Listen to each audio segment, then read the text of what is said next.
సార్వత్రిక ఎన్నికల నేపథ్యంలో ప్రధాన పార్టీల అభ్యర్థుల ప్రచారాలు జోరందుకున్నాయి. ప్రతి గ్రామంలోనూ పర్యటిస్తూ కొన్ని చోట్ల తమ దృష్టికి వచ్చిన సమస్యలను పరిష్కరిస్తూ ప్రచారం సాగిస్తున్నారు. తాజాగా అనంతపురం జిల్లా కళ్యాణదుర్గం నియోజకవర్గంలో వైసీపీ అభ్యర్థి తలారి రంగయ్య సుడిగాలి పర్యటన చేశారు. ఎమ్మెల్యేగా తనకు అవకాశం ఇస్తే నియోజకవర్గాన్ని అన్ని విధాల అభివృద్ధి చేస్తానని అంటున్న రంగయ్యతో మా ప్రతినిధి Jeevan Kumar face to face. సార్వత్రిక ఎన్నికల నేపథ్యంలో ప్రధాన పార్టీలన్నీ కూడా ఆయా నియోజకవర్గాల్లో అసెంబ్లీ అభ్యర్థులను ప్రకటించడం జరిగింది. ఈ నేపథ్యంలోనే ఆయా అభ్యర్థులు ప్రజల్లోకి చురుగ్గా కూడా వెళ్తున్నటువంటి పరిస్థితి ఉంది. ఈ నేపథ్యంలోనే కళ్యాణదుర్గం నియోజకవర్గంలో ప్రధాన పార్టీలన్నీ కూడా ఇప్పటికే ఈ తెలుగుదేశం పార్టీ కావచ్చు, వైఎస్ఆర్ కాంగ్రెస్ పార్టీ కావచ్చు, ఈ రెండు పార్టీలు కూడా అభ్యర్థులను ప్రకటించినటువంటి నేపథ్యంలోనే ఈ ప్రస్తుతం మనము వైఎస్ఆర్సీపీ పార్టీ అభ్యర్థి తలారి రంగయ్య గారితో ఉన్నాము. ఆయన అడిగి మరిన్ని విషయాలు, నియోజకవర్గానికి సంబంధించినటువంటి మరిన్ని విషయాలు తెలుసుకునే ప్రయత్నం చేద్దాం. సార్ చెప్పండి, ఇప్పటికే మీరు అభ్యర్థిగా ప్రకటించినటువంటి అప్పటి నుంచి కూడా దాదాపుగా ఇప్పటికే అనేక గ్రామాల్లో పర్యటించారు. అనేక పరిస్థితులపైన కూడా మీరు ఒక సమస్య పరిష్కారాలను చూపుతూ ఆయా ప్రజలతో మమేకమవుతున్నారు. సో ఎలా రిసీవ్ చేసుకుంటున్నారు ప్రజలు మిమ్మల్ని? ప్రజలు బాగా రిసీవ్ చేసుకుంటున్నారు. స్పందన చాలా బాగుంది. దానికి ప్రధాన కారణం ఏంటంటే నేను వ్యక్తిగతంగా వెళ్ళి చూడగలుగుతున్నాను. ఎక్కడైతే వీలు ఉండిందో కోడ్ వచ్చేంత వరకు కూడా అక్కడ వీలున్న చోట్లంతా కూడా నేను వాటి గురించి వాళ్ళ సమస్యలు తీర్చడానికి పట్టించుకున్నాను. కళ్యాణదుర్గం నియోజకవర్గంలో కొన్ని సంవత్సరాలుగా పాతుకుపోయినటువంటి సమస్యలు చాలా వరకు ఉన్నాయి. వాటిని మీరు ఐడెంటిఫై చేయగలిగారు? అంటే ప్రధానంగా ఏంటంటే ఎంపీ ల్యాడ్స్కి సంబంధించినంత వరకు దాదాపు 40,000 నుంచి 4 కోట్ల రూపాయల వరకు కూడా ఏదైతే ప్రజలకు అవసరం ఉన్నాయో ఆ పనులు గుర్తించి చేయడం జరిగింది. కళ్యాణదుర్గం ప్రాంతంలో కూడా ఏదైతే నా దృష్టికి వచ్చి ఉన్నాయో ముఖ్యంగా శ్మశానాల సంబంధించి చాలా ప్రాబ్లం ఉంది. అంటే అంతటా ఉంది, ఇక్కడ ఇంకెక్కువ కూడా ఉంది. వాటికి సంబంధించి కూడా నేను ఇప్పుడు ముస్లింలకు కావచ్చు, క్రైస్తవులకు కావచ్చు, బ్రాహ్మిన్స్కి కావచ్చు, వీళ్ళకి ఆల్రెడీ కేటాయించడం జరిగింది. వాటిని కట్టడం కూడా జరిగింది. అంబులెన్స్ సకాలంలో హాస్పిటల్ తీసుకురావాలన్నా కూడా రోడ్డు ఎక్కడ బాగుంటే అక్కడ రౌండప్ చేసుకుని అంబులెన్స్ వెళ్లాల్సిన పరిస్థితి ఉంది. సో ఇట్లాంటి రోడ్డు సమస్య ప్రధానంగా కళ్యాణదుర్గం నియోజకవర్గంలో ఉన్న పరిస్థితి ఉంది. రోడ్ల సమస్య ప్రధానంగా నేను గమనించి ఉన్నాను. ఖచ్చితంగా మెరుగుపరుస్తాం.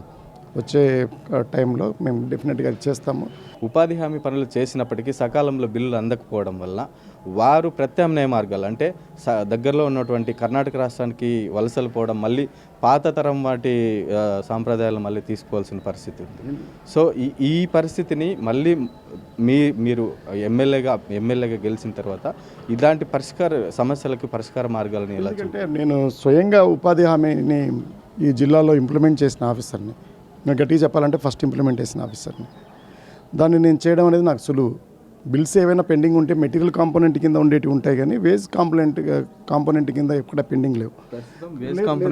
తెలుసు, నాకు ఐడియా ఉంది. ఎందుకంటే నేనే స్టాండింగ్ కమిటీ మెంబర్ని ఈ దేశానికి. ఎక్కడ ఏ రాష్ట్రంలో వేజ్ పేమెంట్ పెండింగ్ ఉన్నాయో నాకు ఐడియా ఉంది.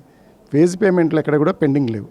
పేమెంట్ ఉన్నది ఎక్కడ పెండింగ్ ఉన్నాయంటే అవి మెటీరియల్ కాంపోనెంట్ కింద ఉన్న పనుల మీదనే అక్కడక్కడ పెండింగ్ ఉన్నాయి. అందువల్ల వేజ్ కాంపోనెంట్ ఏంటంటే 100% అది సెంట్రల్ గవర్నమెంట్ నుంచి వస్తుంది.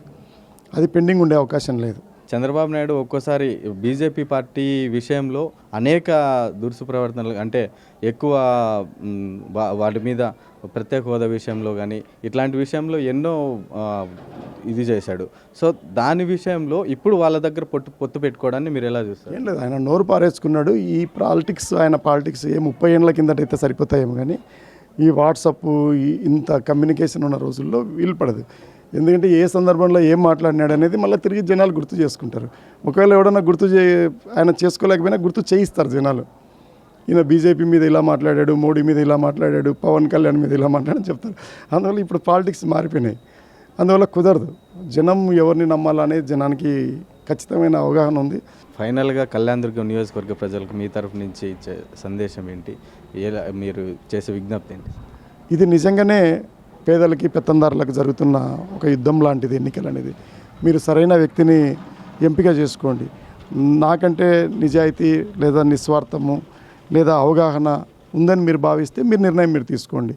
మీకు అందుబాటులో ఉంటాను. నన్ను 7 ఏళ్ళు రాజకీయాల్లో చూశారు, దాదాపు 20 ఏళ్ళు ఆఫీసర్గా చూశారు. మీరు ఏదైతే చూసారో ఇంకా అదే నిజం, అంత ఇంకా వేరేది ఏమీ లేదు దాంట్లో.